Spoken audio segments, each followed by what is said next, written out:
Generation Iron 2.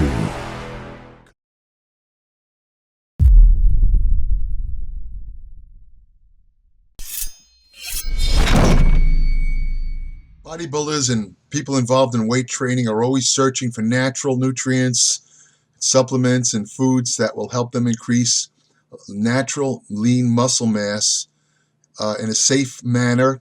Such people usually want to avoid anabolic drugs like, for example, anabolic steroids and growth hormone. So, every so often a nutrient will come along or some research will be published indicating that this nutrient might have some anabolic benefits. A good example of such a scenario occurred back in the early 80s, and the nutrient involved was the trace mineral chromium. Now, chromium is thought to be necessary in human nutrition. I'll go into a little more detail about this later, but let's talk about the studies related to bodybuilding. It was a study in the 80s showed that giving a dosage of chromium of 200 micrograms a day seemed to increase lean mass and strength in men involved in weight training. Now, a couple of studies tried to replicate these results and came out empty. However, there was one researcher, and I still remember his name. His name was Gary Evans. He did a study involving high school football players. He gave them a form of chromium called chromium picolinate. I'll explain that in a second, but it's important to note that this particular researcher, Gary Evans, at the time of his study was on the payroll of a company called Nutrition 21, which was the major producer and distributor of this form of chromium picolinate. Picolinate, by the way, is short for picolinic acid. Picolinic acid is a metabolite of the amino acid L-tryptophan, and chromium picolinate is thought to be a more absorbable form of chromium. But let's get back to the study.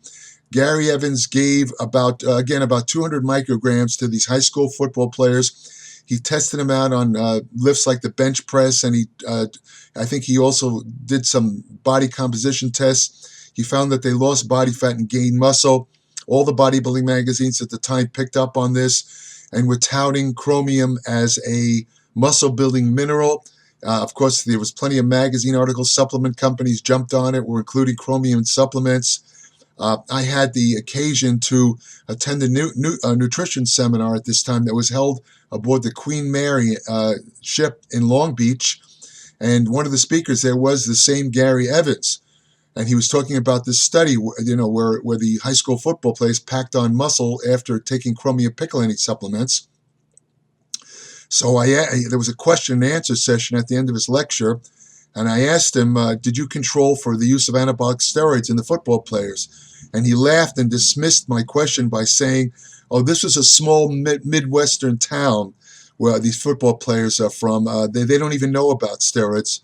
And this actually elicited a chuckle among the crowd, since everybody knew back then and now that high school athletes are among the biggest users of anabolic steroids. So basically, this guy, Gary Evans, was kind of on the payroll of a company making chromium, selling chromium picolinate, and he didn't even control for anabolic steroids or any other drugs in these high school football players. He gave them 200 micrograms of chromium and concluded that this put on muscle. And again, this study, a couple of other independent researchers who were not associated with any company that makes chromium tried to replicate those results and came up empty. Nobody was able to show any muscle gain taking chromium after that, those initial studies. Like I say, there was. Let me get back to the forms of chromium. It's kind of important to associate because of some controversies involved with chromium. That there's two main forms chemically. One is called trivalent chromium. This is the food chromium. This is the kind of chromium that you would get in a supplement form. It's called trivalent chromium. I won't go into the chemistry of why it's called trivalent. It's beyond the understanding of most people. It's not important to know. But the important thing to know is that there's another form of chromium called hexavalent chromium. Hexavalent chromium kind of was famous for a while because it turned up as a contaminant in the groundwater of a town. I don't remember where, but a woman named Erin Brockovich brought this to public attention, that people drinking this water that was contaminated with hexavalent chromium were coming down with a lot of cancer cases. And hexavalent chromium, sure enough, was identified as a definite carcinogen. They actually made a movie about this with Julia Roberts later on. It was called Erin Brockovich. But my point being, one form of chromium, trivalent, was considered safe. The other, hexavalent, was a pretty potent carcinogen. Hexavalent chromium is also the type of chromium you see on like car bumpers and used for industrial uses. That's hexavalent chromium. Now, another big controversy related to chromium is what's the best supplemental form. Back again, right in the 80s and 90s, there was a big war going on between two companies. One was called InterHealth, the other one was called Nutrition 21. Now, Nutrition 21 pushed their form of chromium. It was called chromium picolinate, and I just explained what that is.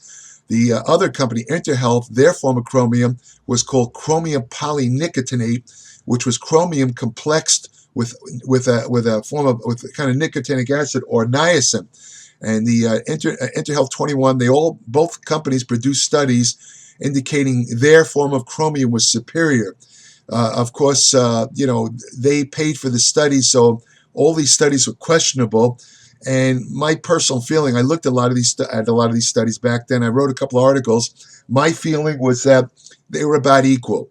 I'd give a slight edge to the chromium polynicotinate probably because of less chance of side effects. But as far as chromium activity, they were about equal. A lot of what they were saying to people and sending out these flyers and stuff, it was all hype, to sell their individual form of chromium. There was another big controversy a couple of years ago related to food chromium, because a study came out in a journal called Cell Mutation. Now, cell mutation, of course, is the underlying process of cancer. And what this study involved was they took isolated cells from Chinese hamster ovaries, believe it or not, and they exposed these cells to very high doses of the same chromium you would get in a supplement, hexavalent chromium. And sure enough, when exposed to very high doses of chromium, it caused mutations in these ovarian cells taken from hamsters, I should say. So, they concluded that chromium even the food chromium could actually cause cancer, especially if used long term. Now, this was highly criticized by companies selling chromium and they had good reason, because the amounts of chromium used in the study, in other words, the amounts of chromium that these isolated cells were exposed to, was far more than you would ever get out of food or any supplement. There's an old saying in pharmacology, only the dose determines the poison. So this was very kind of an unnatural study. Again, this study wasn't replicated, but only last year, 2016, Australian researchers published a study in a German medical journal where, once again, they exposed, this time it was fat cells taken from mice, not human. They once again exposed these mice fat cells to large doses of the food chromium, the trivalent chromium found in food, this again, what they found was once the chromium entered the fat cells, an oxidation process occurred which converted the trivalent chromium, which is the so-called safe chromium, into the carcinogenic hexavalent chromium.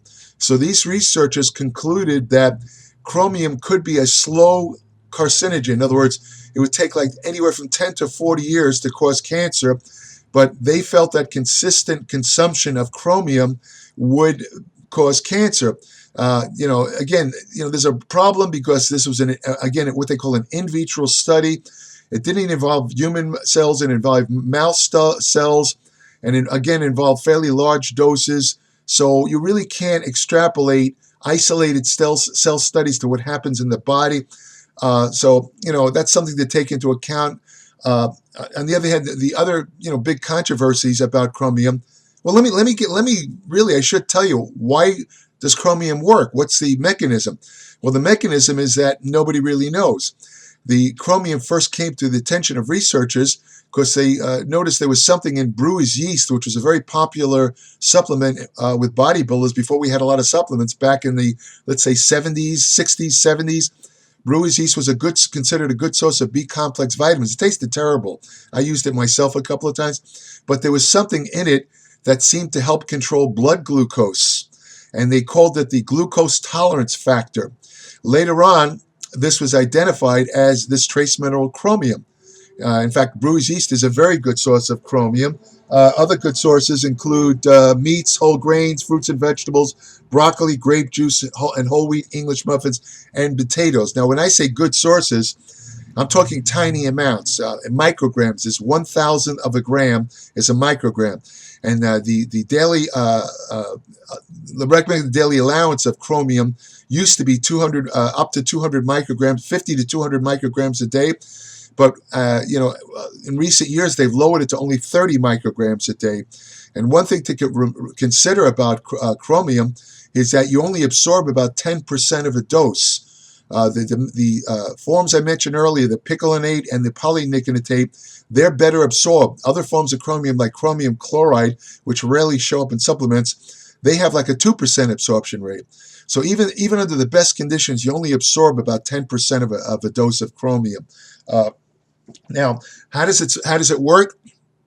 The theory about chromium is that it helps increase the binding of insulin to its cellular receptors. In other words, to put it bluntly, chromium supposedly makes insulin work better.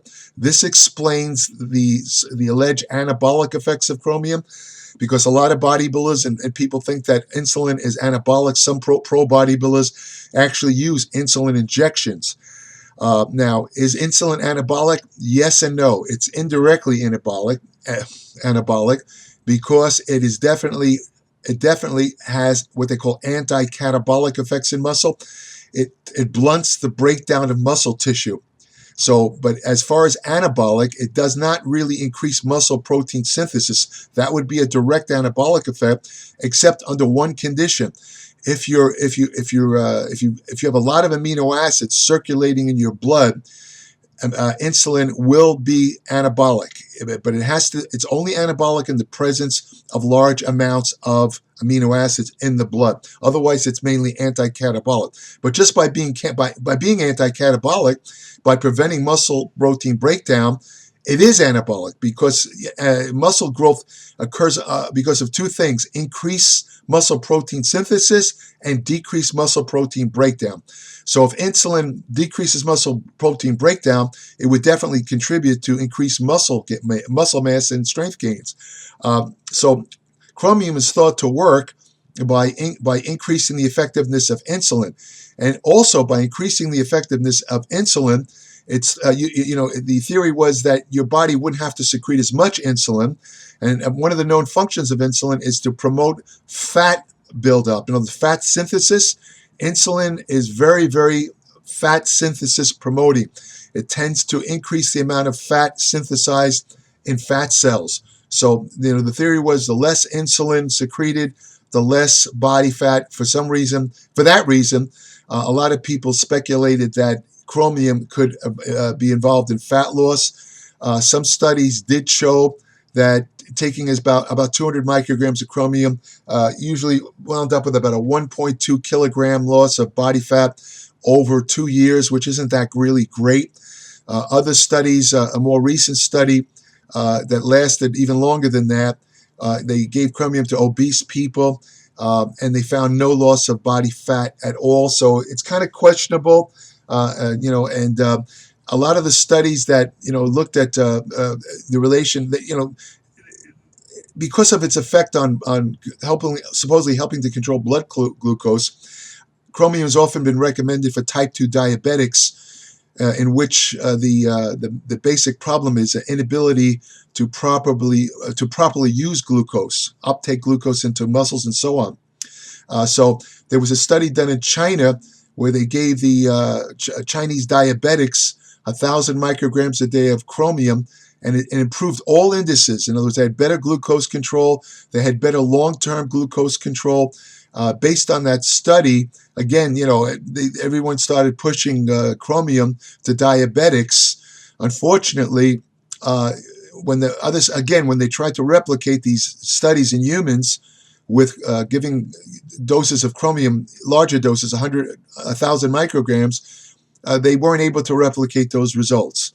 Most of the studies where they gave chromium to diabetics showed either very minor effects or no effects whatsoever. And this is one of the reasons why the government reduced the suggested intake of chromium from 50 to 200 down to 30 micrograms a day, because there's a question of whether chromium does anything in human beings. They do know, though, I'll tell you right now, there's a bunch of rodent and animal studies showing that chromium does exactly what it's supposed to do. Unfortunately, the doses given to these animals are much, much greater than what is usually given to humans, much more than the human dose. So, the theory is that maybe if you gave humans larger doses of chromium, they would show similar beneficial results to the rodents. The problem with that is in studies where they have given doses of 1,000 micrograms a day or more of chromium to humans, they've had a paradoxical effect of, instead of lowered insulin resistance, increased insulin resistance. So, in other words, it's what they call, I've written about this in my Applied Metabolics newsletter, a process called hormesis, where a small amount of a substance produces beneficial effects, but once you get past a certain point, the effects start to reverse and they become toxic, or they just reverse themselves. And that seems to be the case with chromium. When you take large doses, it works in the opposite. In other words, it increases insulin resistance. So what else can I tell you about chromium? I think that about covers it. You might be thinking, well, should I avoid chromium? Well, the amounts in supplements, they usually are, they range from 50 to 200 micrograms. This is a tiny amount. And keep in mind that you're only going to absorb about 10% of that at best. So you're getting tiny amounts of chromium. I personally, I don't really buy the cancer studies because, they exposed isolated cells to very large doses of chromium. The chromium was converted to the carcinogenic form in the more recent studies. There's no evidence that this happens in the human body, nothing. And a lot of what happens in isolated cells does not happen in the intact human body. This is why in vitro or isolated cell studies are always considered preliminary studies. They're not considered the end result studies that are applicable to humans. Same with animal studies. So, in other words, just because chromium works great for rodents, it doesn't mean it's going to work great for humans. If you want more information about nutrition, supplements, exercise science, anti-aging research, fat loss techniques, ergogenic aids, hormonal therapy, subscribe today to my Applied Metabolics newsletter. The best information you will ever find. Nothing like it on the web, nothing like it in magazines, no blogs, nothing can match it. Extremely in-depth. After you read each article in my newsletter, you will be an expert on that particular topic. Every question will be answered.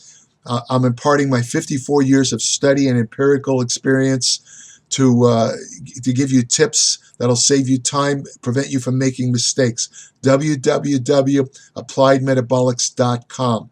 If you want the best friend you'll ever have, go to a shelter, adopt a dog. They are loyal. There's nothing. They're the best friends you'll ever have. I mean, consider this. The word dog is God spelled backwards. Think about that. Take care.